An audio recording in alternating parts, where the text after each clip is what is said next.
Get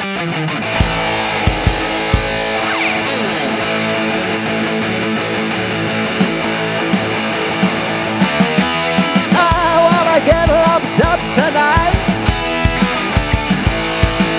Listen to Rob Rossi and Rockamine on the only podcast that I'll hear that won't make me wanna rip off my ears. Oh, the Rock Show, the Rock Show, the Rock Show, the Rock Show, the Rock Show. The Rock Show, oh, I want the Rock Show.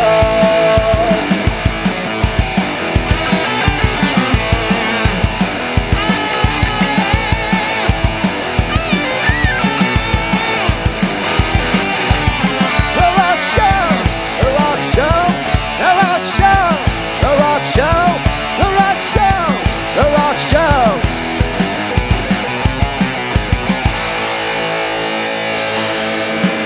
I want the Rock Show. Let's get lumped up. Everybody, welcome to a new episode of the Rock Show. This is episode 169, and we're talking about a very controversial figure, Jerry Lee Lewis. But before that, Mike got a special sponsor for us, and he will read the direction on where we can find these guys. Okay, this episode sponsored by Park Dental Care, 12419 101st Avenue in Richmond Hill, Queens. You can call them at 718-847-3800, and their website is 718dentist.com. And Rob, I've been going to them for over 25 years. They're great dentists. They don't hurt, and a bunch of good people in there. Check them out. All right, sounds good. So today we're talking about this man right here. Jerry Lee Lewis, also known as the Killer. Yes. Killer. One of rock and roll's pioneers from the 1950s. A guy that is still alive. He's 87 years old, I believe. He's still alive. And he recently, not too long ago, a few years ago, put out an album. So he's still pretty active. I know he had a stroke a couple years ago, but I believe he's recovering from that pretty well. So hopefully he will come back on the road because he never left. He was from 1956 or so, 55, 56. I'll get into all the dates and the whole timeline. But, you know, he's been with us the whole time. And he's, to be honest with you, he's very unique because he's one of the only guys to transition kind of from rock and roll to country and a little bit back to rock and roll again. And he made his cousin. Yeah, well, that was a big controversy back in the late 50s. I'll go into that. That's probably one of his most well-known things. I mean, he was rock and roll's first wild man. Yeah. He really just kind of was crazy, and people thought he was nuts by his antics. And but the whole cousin thing, yeah, we'll get into that and what happened with that.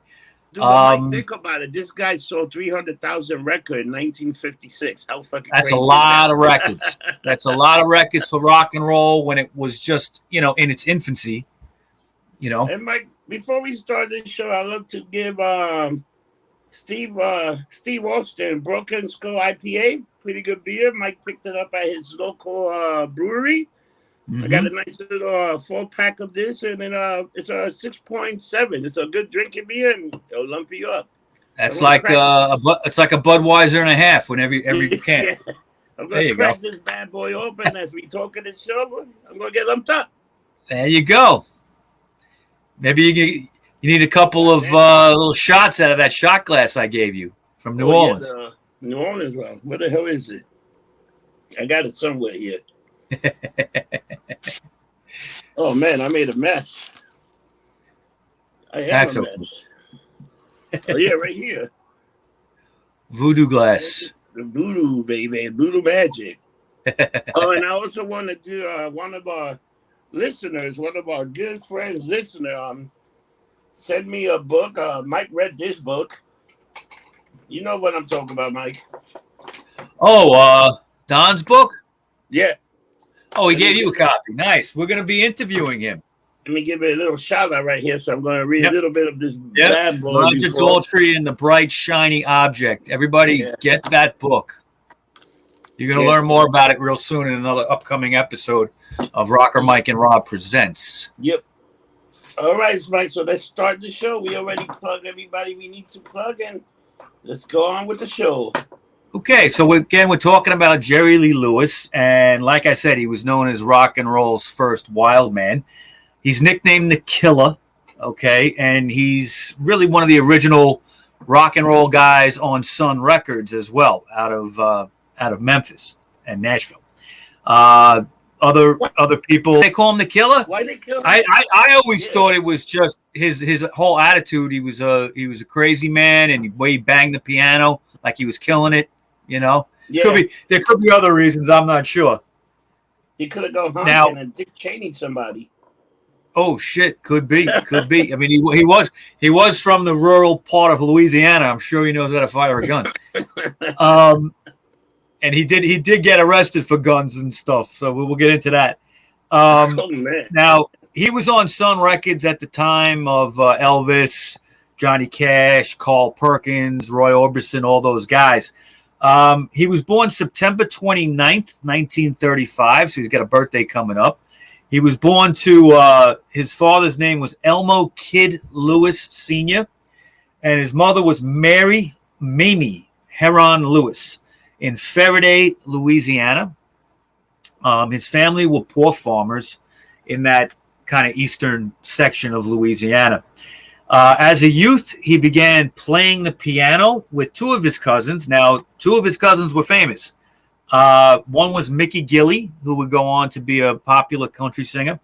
Yep. And Jimmy Swaggart was his cousin. Jimmy Swaggart, the televangelist, the disgraced televangelist, as you know. Okay. His parents at one point mortgaged their farm to actually buy him a piano. So he was showing a lot of promise at an early age. So was he like a child prodigy in music? Not in the sense of, in a way, but not in the sense of like learning how to read music and the proper. I don't think he ever took a lesson, as far as I know. Okay, he's kind of self-taught. So in that sense, he really taught himself how to play. But he was influenced by a cousin of his named Carl McVoy, who later played with Bill Black's Combo, which was a famous early rock and roll combo that recorded with Elvis and a few people.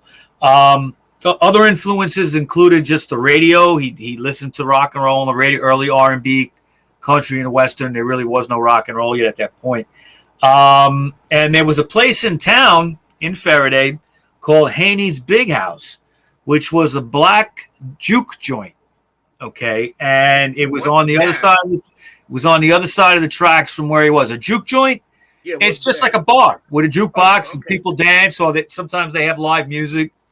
You know, it was like what white people would call it a honky tonk type of bar. Okay. And black people called it a juke joint. But it just the town in those days, Louisiana was segregated, but he hung out just like Elvis did in the black section, and he had black friends and all that. Yeah. Now, on November 19th, 1949, Lewis made his first public performance of his career, playing with a country and western band at a car dealership in Faraday. And the hit that he had on his set that everybody loved was a cover of the R&B artist Styx McGee, his song "Drinking Wine Spo-D-O-D." Okay, and again, this was a time when, it was the South was segregated, unfortunately, and a white guy performing black R&B was a no-no. Okay, but he did it anyway, and it turned out to be a hit. So his mother enrolled him at the Southwest Bible Institute in Waxahachie, Texas. Wow. So that he could basically just sing evangelical songs exclusively. I have a feeling that his parents didn't take too highly to what he was singing about, and he had to get some old-fashioned, religion back in his life. There was Bible beating him. Bible thumping. So when Lewis at the school. There was a performance at the school, and he dared to play like a boogie woogie rendition of the gospel song "My God Is Real." Okay, it was at a church assembly. He got expelled the next day. Sent his southern ass. It's funny that they don't want him singing these black music, and a lot of those gospel music were pretty written by blacks. Do they even? Yeah, and they were sung in black churches too. Yeah, you know. But if you did it with that R&B, oh my God, that R&B rhythm, that jungle rhythm, right? So they sent his southern ass back to Faraday. All right. And when he got home, he just started performing in the clubs around that town. Also, he went into a town called Natchez, Mississippi, which was not too far away. And he became part of this new burgeoning rock and roll sound that was starting to come out of the South. He cut his first demo in 1952 in New Orleans with a producer named Cosimo Vincent Matassa. He was a studio owner and a recording engineer in the early rock and roll days. He was an older man at the time, but he had a vision, and a lot of people did record for him demos and stuff like that.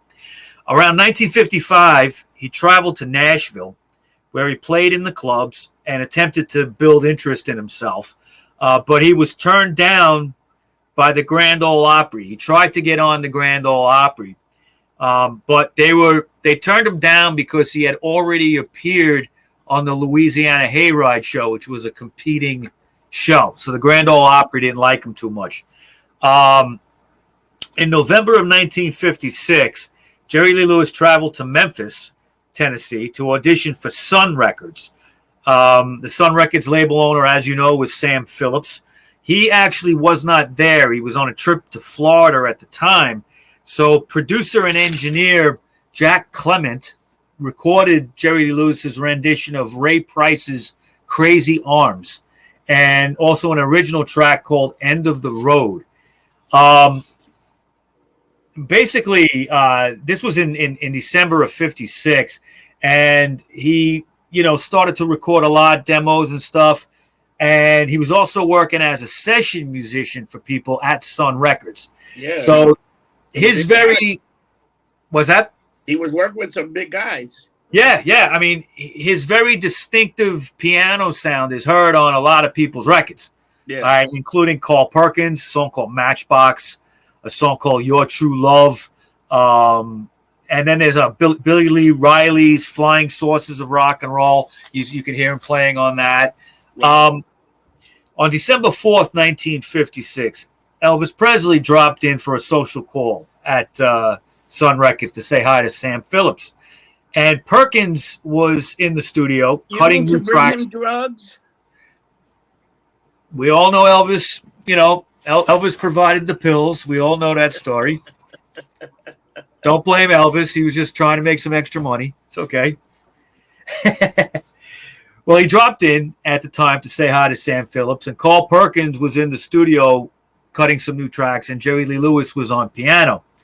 Johnny Cash was also there just kind of hanging around, and the four of them started a little jam session on the fly. And Sam Phillips left the tape recording, and these recordings, half of which were gospel songs, became known as the $1 Million Quartet. I brought this up last time when we talked about Johnny Cash and Elvis, the Sun years, all that. Yeah. This was something that was lost for many, many decades, really. And it was discovered and put out, and it was called the $1 Million Quartet. Now, other tracks on the album include Elvis's Don't Be Cruel and Chuck Berry's Brown-Eyed Handsome Man. Now, Jerry Lee Lewis's own singles, on which he was billed as Jerry Lee Lewis and His Pumping Piano, that was the title on the record, advanced his career as a soloist in 1957. Now, with such hits as, a whole lot of shaking going on, that was originally done by Big Maybelle, a female black singer. And Great Balls of Fire, which was his biggest hit of all time, brought him international fame, despite the the lyrics. The lyrics were a problem for that song. Some of the stations, banned him across the country because, for some reason people thought he was talking about balls, like testicles. It's like, I don't know. He is talking almost about let's get it on, That he's talking about. But they, great balls of fire. They thought he was talking about balls. Come on, it's ridiculous. Okay, I mean, isn't that an expression anyway? Like, oh, great balls of fire or something. Isn't that like, yeah? So, some of the stations were banning the song. Now, Jerry Lee Lewis was an interesting guy because he was a bit of a walking, or he is still a walking contradiction. He has these deep-rooted religious convictions, okay? Comes from his upbringing and where he grew up. But, he also had this rock and roll wild man side. So even he at times, especially early in his career, doubted what he was doing. Like, he thought, am I leading the youth of America to the road to the hell? You know what I mean? Like that kind of thing, and he would go back and forth with it, especially in the early part of his career. But, the music won out. Okay. And as part of his act, what he used to do was pound the keys of the piano with his feet. And he kicked the bench back. When you jump up, he kick it back. And he would play standing up exactly like that. He would kick his bench out. Now, actually, according to him, the bench being kicked out was really more of it started out as an accident one time. Like it just slipped behind him. But everybody went wild when they saw it. They thought he did it on purpose. So he kept it as part of his act, for the rest of his career. Yeah. Now, Jerry Lee Lewis at times was even known to set his piano on fire. Okay. He did that. He did that in concert. Okay. Now his dynamic performance can be seen in such films as High School Confidential, which is a great B movie from the 50s. Everybody should check out. Mamie Van Doren is in it. She was beautiful. He sings the title track, High School Confidential, on a flatbed truck in the beginning of that movie. You see him. His first national TV gig was on the Steve Allen Show in New York City on July 28th, 1957, where he played a whole lot of shaking going on. His music is also featured in the 1957 movie Jamboree. Just to mention, Steve Allen at the time had his own show, and he would go on to be, I think, the first host of The Tonight Show. Yeah, I was going to ask you, didn't the Steve Allen what's the thing that winded up turning on into The Tonight Show? That's pretty much what got the idea. Like he had started that, and it became The Tonight Show, and then he left and got Johnny Carson came on, Okay. But Steve Allen, I believe, was the first host of The Tonight Show. But before he did that, he had his own show. And he was kind of, if you see the guy now, you think he's kind of a goofy-looking guy. But he was actually, like, pretty hip. Like, he had a lot of young acts, rock and roll acts at the time. He didn't mind taking a little risk. And Jerry Lee Lewis at the time was a risk, okay? I think that people at that time were getting used to Elvis, okay, and some of the other acts out there that were coming up. But when Jerry Lee Lewis came along, and, he just freaked a lot of people out, okay? And I give credit to Steve Allen, to put him on, because that actually sent his music skyrocketing, okay, after that appearance, because everybody was talking about the appearance on the show. Yeah. And also in tribute, when Jerry Lee Lewis is married to Myra, which is his cousin, their first kid together, he named Stephen Allen Lewis. And sadly, that boy would drown. We'll talk about that in a little bit. Yeah. But yeah, he named his first, kid with her, Stephen Allen Lewis. Now, Lewis, his often turbulent and unpredictable life was hidden from the public. All right. Jerry Lee Lewis had a lot going on in his life. He He drank a lot. He did drugs. Maybe not so much at this time, but he definitely did stuff like that. He was known to be crazy. Okay, Yeah. and what would happen is the UK really took to his music even more than America. Okay, and if you ask anybody from the 1960s music scene out of England, Mick Jagger, Keith Richards, any of those, the Beatles, any of those British invasion bands, the Kinks, okay, they all pointed to Jerry Lee Lewis even more than Elvis, okay, and his music was very popular in England. Now, unfortunately, this would come to an end because, at least for a little while, because in 1958, in May of that year, he started a British tour, and he had recently married his second cousin, or sometimes you say first cousin once removed. Yeah. Okay. She was 13 years old. Okay. Her name was Myra Gale Brown. Now, when he got to the airport, there was journalists, the Heathrow Airport in London. There were journalists to greet him there, and there was a journalist named Ray Berry who was at the airport. And shortly after the arrival, he discovered a young girl was in the entourage, and he inquired about who she was. She looked very young, and somebody said that was Jerry Lee Lewis's wife. Okay, and he called him out at the press conference. Is this your wife? She looks very young. You can see these clips on YouTube. It's actually out there. And it was depicted well in the movie Great Balls of Fire, too. And he didn't give a shit. Like he some people warned him, don't bring her on the tour. And he was like, no, if she don't go, I don't go. Okay.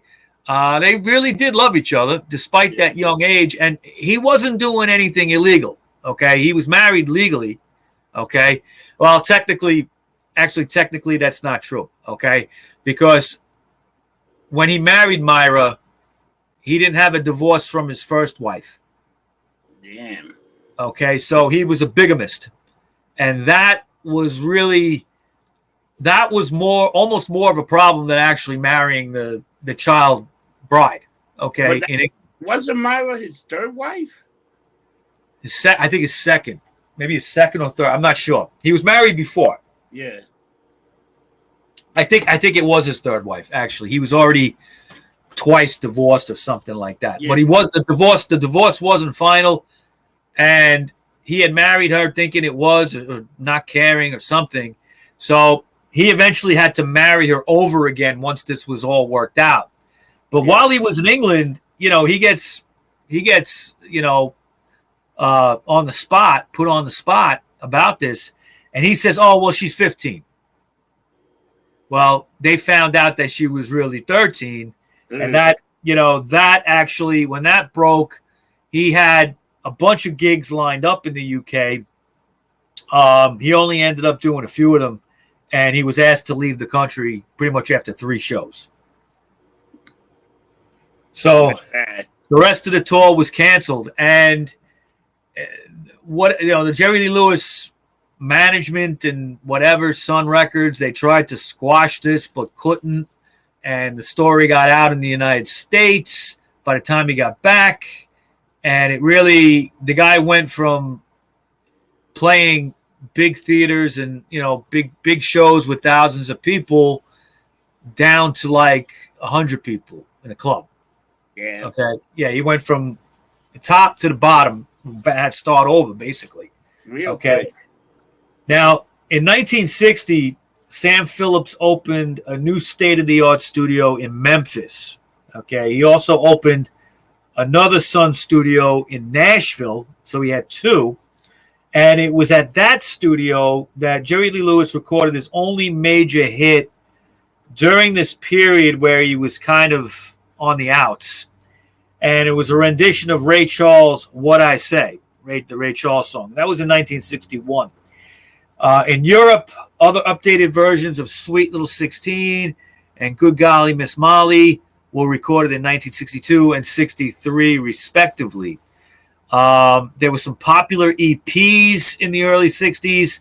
One called Hang Up My Rock and Roll Shoes, I've Been Twistin', Money, and Hello Josephine. Also, they became kind of like turntable hits, especially at these new things in England called discotheques, all right, where people would come and listen to music. Getting big. Yeah, this was in the 60s. That stuff was starting to be popular.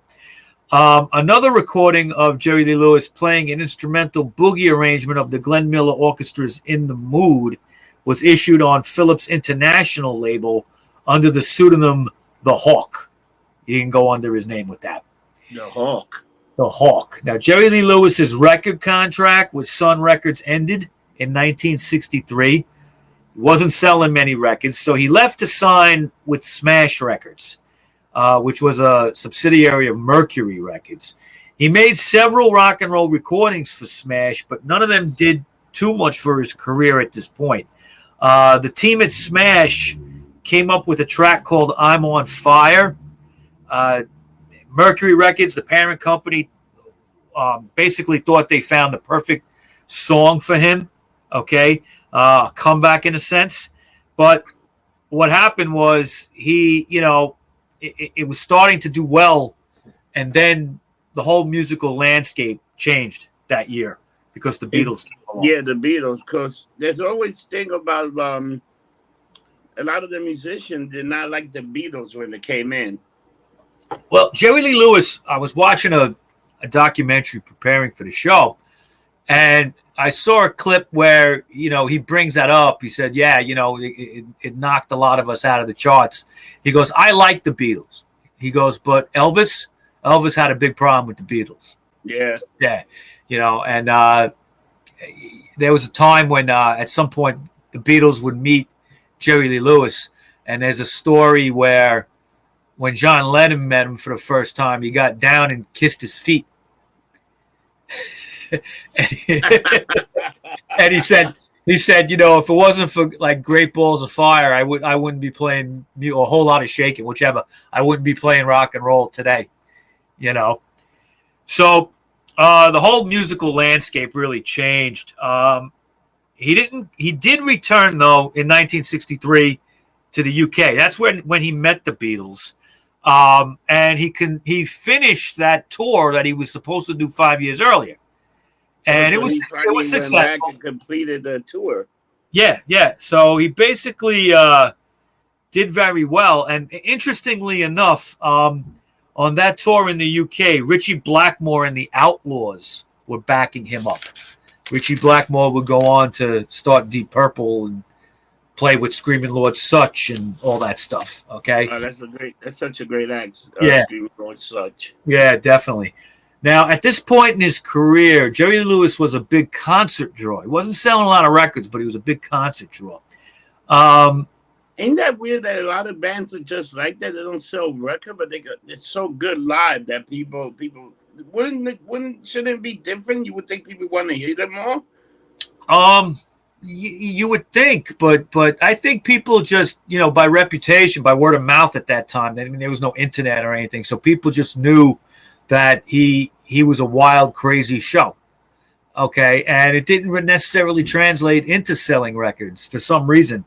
They wanted to hear the hits from him. I guess they didn't care if he had some, new song or whatever,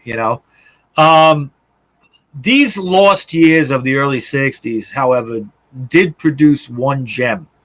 And I think when we go back to do our live, best live albums, yeah, we're probably going to do that in early 2023.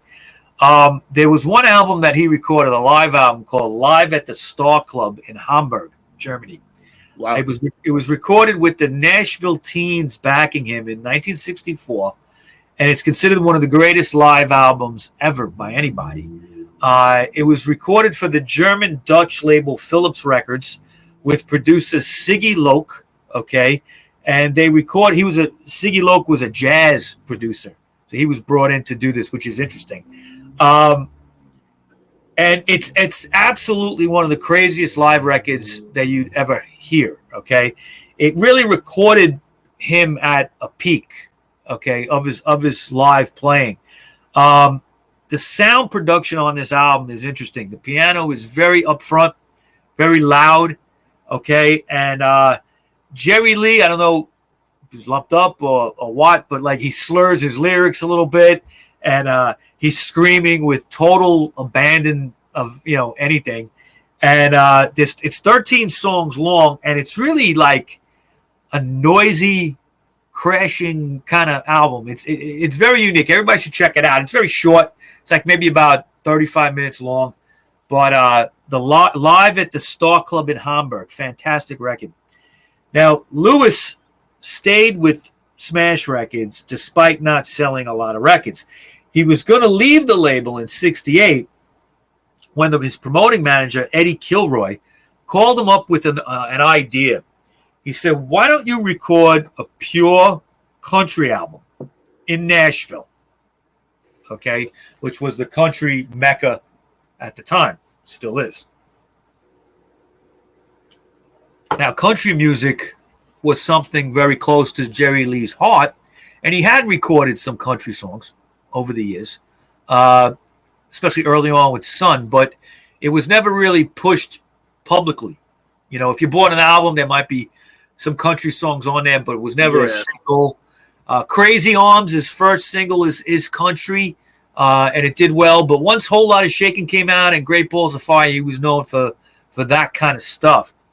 But he said with nothing to lose, he had nothing to lose, so he agreed to record the Jerry Chestnut song, Another Place, Another Time, which is an old kind of like, Gene Autry, Hank Williams type song, okay, that he liked when he was a kid, okay? And it was released as a single on March 9th, 1968. And to everybody's amazement, it shot up the charts. He had been doing, at the time, he was actually doing some acting. He took some time to do some acting. He was playing in a rock and roll version of Shakespeare's Othello. He was the Iago character, and it was called Catch My Soul, and it was playing out in Los Angeles. He recorded this single, went back to do some shows acting, and he got, when he realized he had a hit, they dragged him back to Nashville to record another batch of songs with producer Jerry Kennedy. Now, this whole thing began a sequence of unexpected kind of hits all in a row, all right, in the country genre. Now, country songs were, like I said, always part of his act, but people viewed this as a radical shift from what he was doing. And in a sense, it was, okay? But remember, rock and roll, especially early rock and roll, really, it was 50% country music anyway. So for him, it didn't really make much of a difference. He didn't view it as a big change, but the rest of the world did. Yeah. The song Another Place, Another Time would go to number 4 on the country charts, and it would stay in those charts for a total of 17 weeks. Now, between 1968 and 1977, those 9 years, Jerry Lee Lewis had 17 top 10 singles on the Billboard country charts, including 4 number ones. That's insane. This included, and this is one of my favorites right here. It's one of my favorite country songs of all time. What's Made Milwaukee Famous Has Made a Loser Out of Me. It's about drinking. Okay, it's about drinking. All right, and a track called To Make Love Sweeter for You. She Still Comes Around to Love What's Left of Me. Since I Met You, Baby. Once More with Feeling. One Has My Name, the Other Has My Heart. That was another hit. And Sometimes a Memory Ain't Enough. All those songs did very well in that 9-year period. Now, the production of these country songs you have to talk about because they weren't typical Nashville recordings. Nashville at the time, and it's still the country mecca, but they were known for these lavish productions, with orchestras and things like that. And he didn't go that route. It was a simple production of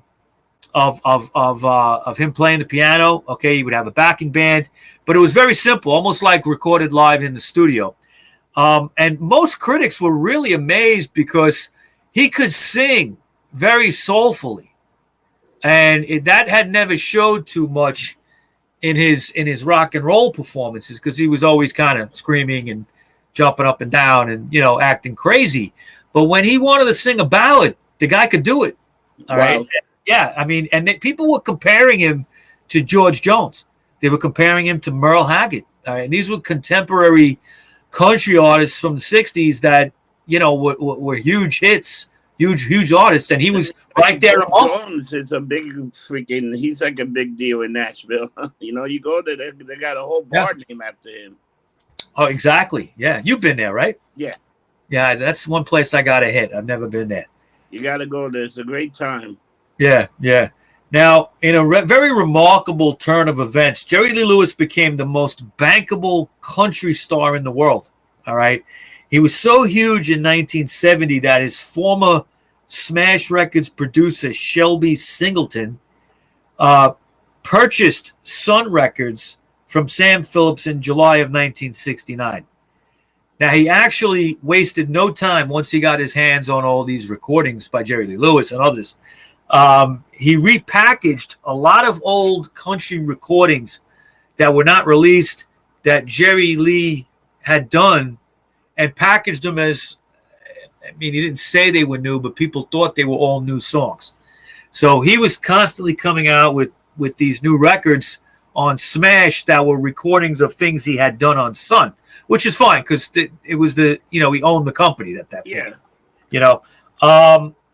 And they were very popular. One of the songs was called 1 Minute Past Eternity, and that was issued as a single, and it got to number 2 on the country charts right away. Singleton would kind of milk this for a while, for a few years. A bunch of albums would come out, like The Golden Cream of Country and A Taste of Country. That came out in 1970. These were big hit albums on the country charts for Jerry Lee. Now, early in his career, I mentioned before, he was denied to perform on the Grand Ole Opry. And guess what he's performing? And, he, at that time, was so popular that they couldn't turn him down, So he finally, on January 20th, 1973, got his shot at the Grand Ole Opry in Nashville. Now, he was told to play the standard 8 minutes that you got when you went on that show, and you had to take a break for a commercial. There was commercial breaks in that 8 minutes of music that you would get. Now, Jerry Lee didn't listen. I guess he figured this was his one and only shot to play the Grand Ole Opry, so he played for 40 minutes straight, and he ignored all the commercial breaks, which had to be hell to try to I would love to look this up and see if you could see it, because I would imagine they went to a commercial break while he's playing and then came back and he's still playing. How else if he wasn't stopping, how else could you do it, right? That's the only way you could do it, I have to see if that's the case, but he did it like that. He didn't stop. The whole crowd was going crazy. They were loving it. He did total raucous versions of Great Balls of Fire and a whole lot of shaking going on. Good Golly Miss Molly, originally done by Little Richard, as well as the country hits that he had. So he really went all out. He was never asked again to go back. Shocking. Now, right after that, I should say a little bit before that, earlier in 71, he had recorded Me and Bobby McGee, which I believe was written by Krista Christopherson, right, for Janis Joplin in 1971. He had also done Chantilly Lace by the Big Bopper in 1972. And it was after the success of these two singles that Mercury Records flew Jerry Lee Lewis to London in 1973 to record with a whole bunch of British and Irish musicians, including Rory Gallagher, Kenny Jones, and Albert Lee. Now, accounts from these sessions said that they were very tense, not an easy guy to work with. The album that came out of this was called The Session. And it's very interesting. It's a good listen. The Session Southern Roots? The Sessions, right? not the Southern Roots, just called The Session. Okay. Yeah, the Southern Roots one is another great record coming up. The Session would produce a hit, okay, on the country and pop charts, which was a remake of the old song "Drinking Wine Spo D.O.D." that he had done many, many years ago, and it would be his highest charting album since 1964's Golden Hits of Jerry Lee Lewis, hitting number 37. Yeah. Now, this got to number 4 on the Billboard Country charts, and later that same year, he recorded in Memphis the soul-infused album Southern Roots, Back Home to Memphis. I had never heard this record, and I played it the other day in my yard about 11 o'clock at night while I was getting lumped up, and it's a great record. Oh, yeah? Great record. I listened to it all the way through, and I'll be honest with you. When I said I wanted to do a show on Jerry Lee Lewis, I had to think about how familiar I was with the country. With what's that, Rob? With his music and his style. Yeah, I mean, I knew quite a bit of his music, including some of the country stuff, but not enough of the country stuff that I thought about it. I said, wow, there's a lot that I really haven't heard. And I put this record on, and it's kind of a mix of country and soul. Southern Roots, Back Home to Memphis. Fantastic. He does some covers, real just like simple live in the studio recording. There's a track, I think it's the last track, called the Church on Bourbon Street. And I loved it. It's all about drinking on Bourbon Street, but yet you're sorry for your sins and you're going to church, like that kind of thing. I don't know why I like that music. Maybe I relate to it. I don't know. You know what it is, like with his controversial career and all this other stuff going on, the guy went in up and down all the time. Like he would have hits, he would disappear for a while, they come back. It's like the old saying, how can I miss you if I see you all the time, Yeah, that's a good point. I mean, he would disappear for a couple of years and reemerge again. Yeah. It's just the guy is too talented, and too good. And in those days, that stuff sold a lot, that kind of music. Now the Southern Roots album, when they were making that, that was very contentious too. Okay, yeah. He was hurling insults at the musicians, cursing people out. He threatened to kill the band photographer. No wonder they killed him, the killer. The killer, yeah. His drinking and his pill taking. Okay, that was what he was into. All right. I mean, and it went back to the 20 years earlier when he was with Sun, and the early days when everybody took amphetamines to stay awake to record or to get to the next gig in between gigs on the road. This hooked a lot of people. Johnny Cash was bad with that. Elvis had problems with pills later on in life, Also, I think his ego was out of hand too. Some interviews I've seen say that, everybody was kind of just, and this happens to celebrities today. Everybody was telling them, yes, yeah, you could do that. Yes. Yeah, go ahead. Yes. And everybody's, getting you stuff and whatever. And you just end up going down this horrible path. Didn't Johnny Cash also did something like that? He started doing more like religious record when he got older. That was years later with Rick Rubin. He kind of reinvented himself in the 90s. And he that was a fantastic run of records that he had. Yeah. He won a couple of Grammys too, I think. Yeah. That's great stuff. It's called the American Recordings. Yeah. It's a series of recordings that Rick Rubin had produced. Simple acoustic recordings. There's that version of Hurt from 9 Inch Nails, which Trent Reznor says is better than the original. He wrote it. Yeah, I almost feel like that he was following like Jerry Lee Lewis' path of let me go. They had similarities. They were friends. They knew each other. Okay, Yeah. they had similarities. They came from a similar background, poor farming background, and that evangelist, Bible thumping Christianity background. Yeah. It's definitely similar. Johnny Cash, Jerry Lee didn't really reinvent himself like Johnny Cash did and appeal to a younger audience, though. Okay, that's the difference. Johnny Cash somehow was able to do that. If you remember in the 90s, when those records came out, he had a whole audience that probably, when he started wasn't even born. Oh, yeah. Okay, and it really just attracted this younger audience. For some reason, he tapped into it. It might have had to do with Rick Rubin's reputation. I don't know.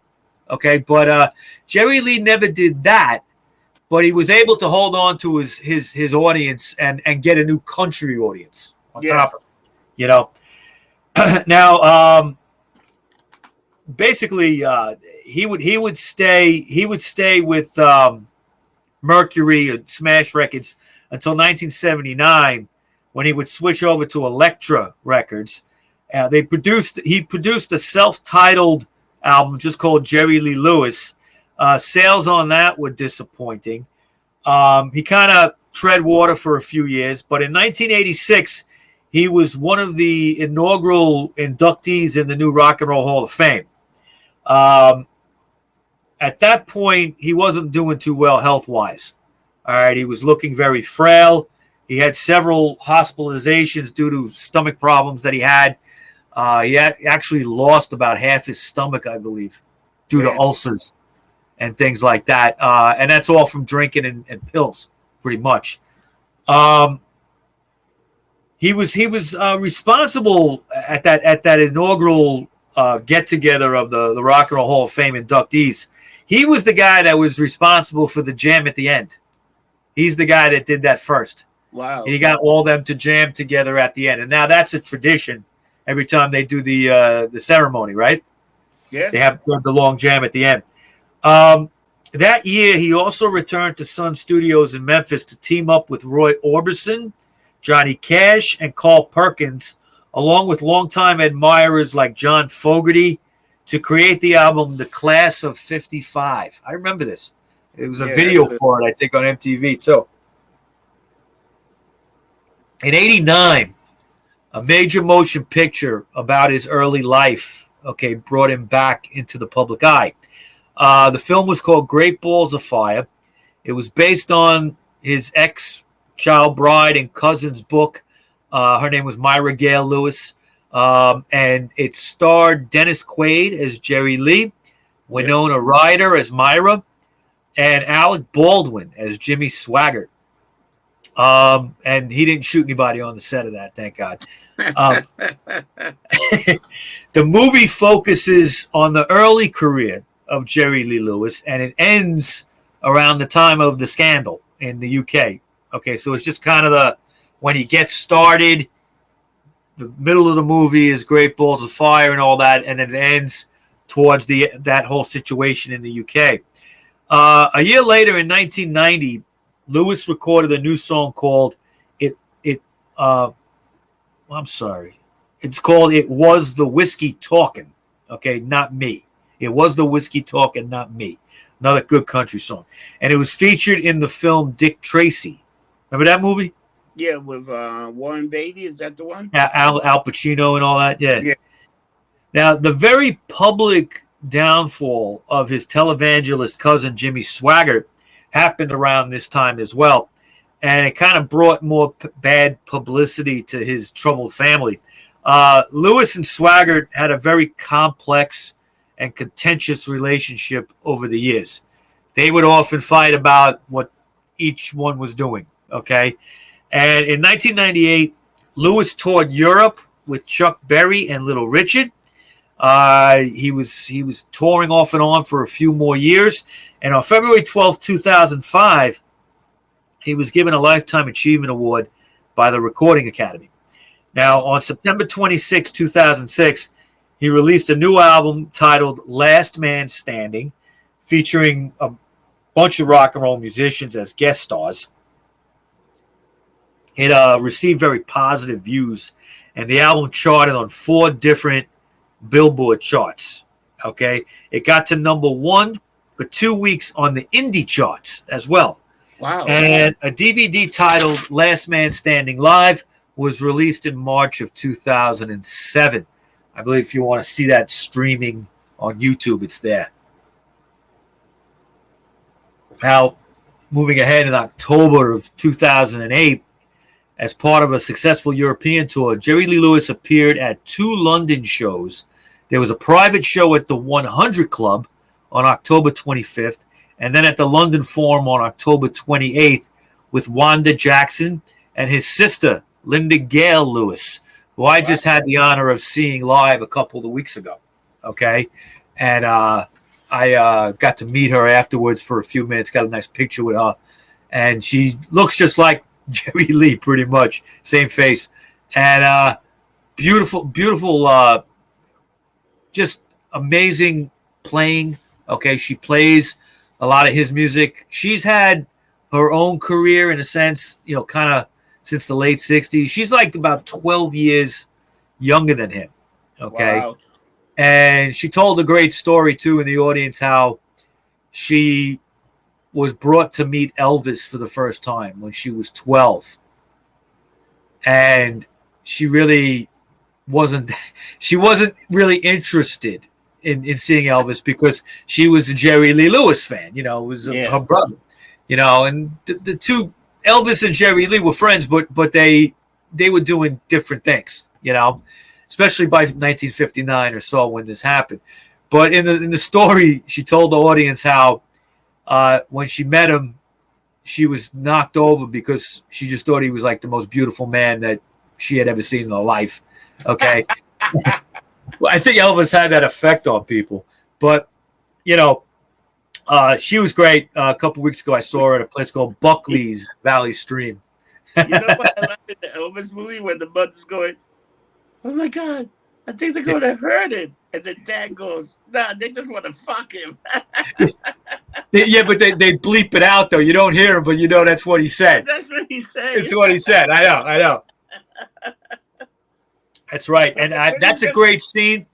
That's a great scene in that movie because it's a build-up. Like the women are starting to realize, and screaming, and then they just start screaming. They couldn't. They're like, and they focus in on his crotch. It's like. But yeah, I mean, the early rock and roll days, man. But they were the women were doing that for Jerry Lee Lewis too. He was as because they were. They were. Was crazy too. They were. They absolutely were. Okay, especially if he got up and started wiggling around and jumping on the piano and everything. Now, in August of 2009, in advance of his new album, a single came out called "Mean Old Man." And it was released as a download. This song was written by Chris Christopherson. Great song, great arrangement, and just a perfect lyrics are great. He's like, if you think I'm a mean old man, that's what I am. He's just perfect for him. And there was an EP that came out with 4 more songs on it on November 11th, and on October 29th, 2009. Lewis opened the Rock and Roll Hall of Fame's 25th anniversary concert at Madison Square Garden in New York City. Now, in May of 2013, Jerry Lee opened a new club on Beale Street in Memphis, club that he owns. In May of 2017, Jerry Lee Lewis made a personal appearance at the Country Music Television special Skyville Live show. It was a specially recorded show featuring a whole array of artists paying tribute to him. On February 28th, unfortunately, of 2019, Jerry Lee Lewis had a stroke. Damn. He was at the age of 83. He had to cancel a series of scheduled shows, and he's still kind of waiting for his doctor's okay to perform live. I guess during COVID, he had some time to recover as well. Hopefully he can get out on the road again. But in the meantime, it was announced that Jerry Lee, together with producer T-Bone Burnett, were going to record an album of gospel songs. It was the first recording he had done since his stroke. Wow. Now, on October 27th, 2020, to celebrate Jerry Lee's 85th birthday. A live stream aired on YouTube, Facebook, and his official website at the same time. The special was called Whole Lotta Celebrating Going On, featured appearances and performances by Willie Nelson, Elton John, Mike Love, Priscilla Presley, Joe Walsh, and others. John Stamos was the host of that. And this year, in May of 2022, a documentary was released about his life called Jerry Lee Lewis, Trouble in Mind. So Jerry Lee's still around, still kicking, hopefully recovering from that stroke that he had. And hopefully he will be out there. He's a guy that everybody should see once, okay, at least, and see him while he's still with us. He's a national treasure. I didn't talk too much about some of the crazy stuff that he did, but I'll bring a few things up. He was married a total of 7 times. Jesus Christ. Okay. He was divorced. He was widowed more than once. Okay. He had a wife drown. He had a son, 3-year-old son, drown. Okay. He had his very first son, Jerry Lee Lewis Jr., die in a car crash. He's had a lot of tragedy in his life. I believe he had a wife also overdose from drugs, from pills. Okay. He's had more than 1 or 2 brushes with the law. Okay. He's had several. There's one incident. It's kind of funny. At the time, it probably wasn't. He was drunk, high on pills. It was 1977, about 2 months before Elvis had passed away.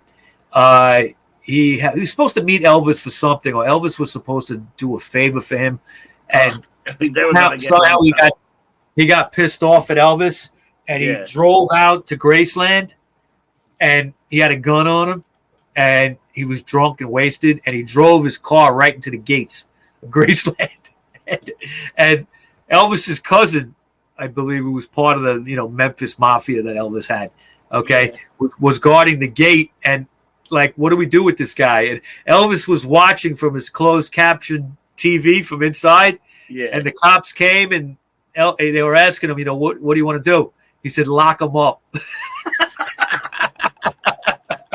He locked his friend up. Oh man! But he was probably. And you could go online. You could go online and see mugshots of Jerry Lee Lewis and everything. He was a crazy man, man. But a rock and roll legend, and everybody should check him out. Get a greatest hits. Check out the country stuff too, if you like country. You see, he also had his song "Middle Aged and Crazy." Yes, Middle Aged and Crazy. That was from years back. Yep, he was amazing guy. And if you have a chance to see, he went to shoot Elvis. You do realize that, right? Yeah.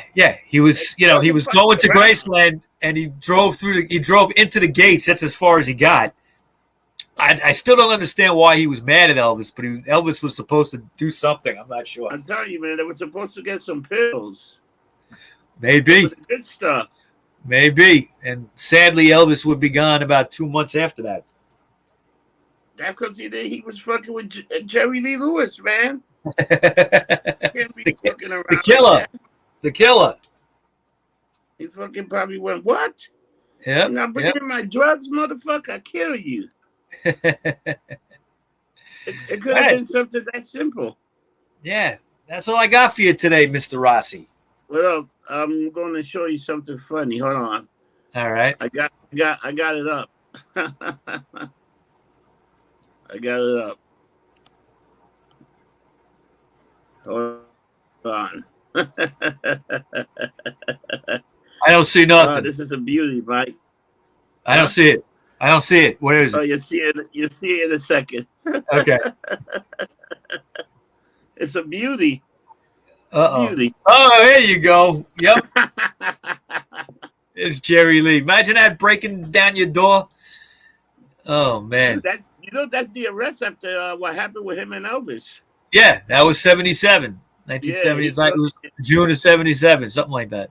Yeah, I found the mugshot right away that came up. I was like, God, this is too Wow. funny. Yep. You know? So, No- and also I want to mention, if you have a chance to see Linda Gale Lewis, it's worth it. She's been touring a little bit this year, so take a look at her, Linda Gale Lewis. If you like his music, she plays it very well. Oh, yeah? Oh, she sings Jerry's songs? She sings the songs and she plays piano, and she bangs the piano like him and puts her foot up and everything just like him. You know, it's kind of cool. That's awesome. Yeah. Dude, if you see the picture of him and the cousin, man, that girl looks young, dude. Yeah, I know. But you know something though. But people in those days in the South did do that. Yeah, All that's right. true. I mean, you know, we look at it today as sick. Back then, it wasn't a popular thing. Even some people in the South were against it, but it wasn't illegal. I don't know what to say. You know, she's still alive. Yeah. Myra, yeah, she's still 78, alive. I think. Yeah, and she occasionally, does interviews and things like that. I'd love to get her on the show. Oh, man. Hey, you never know. Could test it out. You never know. All right. You seem to bring in some special people every time. I'm always networking. Everywhere I go, I'm like, is this person interesting? Could they come on the show? Even if nobody knows who they are. Well, you got Lou Reed's wife. I thought that was cool. That was cool.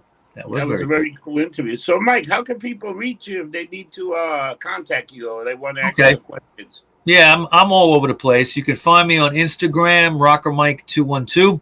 I'm also RockerMike212 on Twitter. If you're looking for me on Facebook, I'm Rocko Mike, and also the Rock Show podcast group page, which you want to join. We've got like almost 1,500 members, I think, right now. Yeah. And if you want to see me on some of the alternative sites like Parler, MeWe, Getter, Truth Social, I'm under Rocker Mike. How about you, Rob? And me, you can find me on any thing, Getting Lumped Up. If you trace the Lumped Up, you go on YouTube, you could go on Facebook, and you could go on Instagram and just look for the marquee Getting Lumped Up. We also got links to our websites. Also, we got the shirts, selling shirts and everything else that we can do to support the show, to make a buck. And if you really like the show, please subscribe and hit the like button, because we want to know how many people do like the show, because we have a very successful rock shows that we've done, and we got we just need the viewers and we need the people that come watch the show and support it and give us a like and subscribe. And we do these shows every 2 weeks. You get a brand new episode of the Rock Show. Mike does a lot of research, writes down a lot of the stuff, and we try to have a good time and give people a little information on some artists that you might have not known or that you will know, or you might pick up the music that you never heard because you heard us talking about it. And that's pretty much. And feel free to leave comments and questions, and I pretty much get back to everybody when I can. Also, this show is going to be aired at the beginning of December, and remember, at the end of the year, we always do our yearly wrap-up of we'll talk about the best album of the year, best group album of the year, solo album of the year. We review a couple of movies. We're putting that all together. Hopefully, we'll have Scott the Clown back. Got to talk to him. And that'll be it for 2022. I plan to announce a movie of the year and the documentary of the year also on that show. So musical documentary. Yeah. That's a new thing that we're going to be doing this year. Because we got some good ones that came out. A lot of good stuff came on, but I'm leaning towards one or two movies I already know that they got. Don't reveal it. Don't reveal it. Don't spoil it here. So to everybody out there, we'd like to say thank you. Hit the like button, subscribe to our YouTube channel. Mike, you got anything else? Just don't get drunk. Get lumped up. We'll see you next time. Take care, people.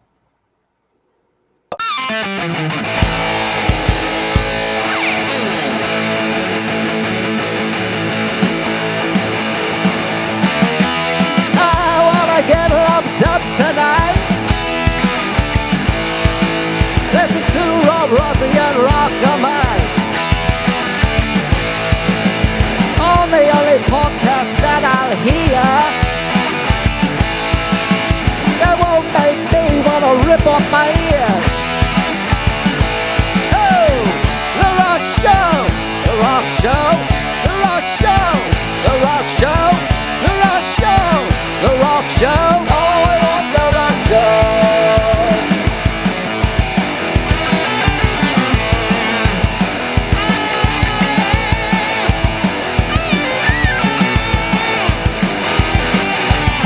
The rock show, the rock show, the rock show, the rock show.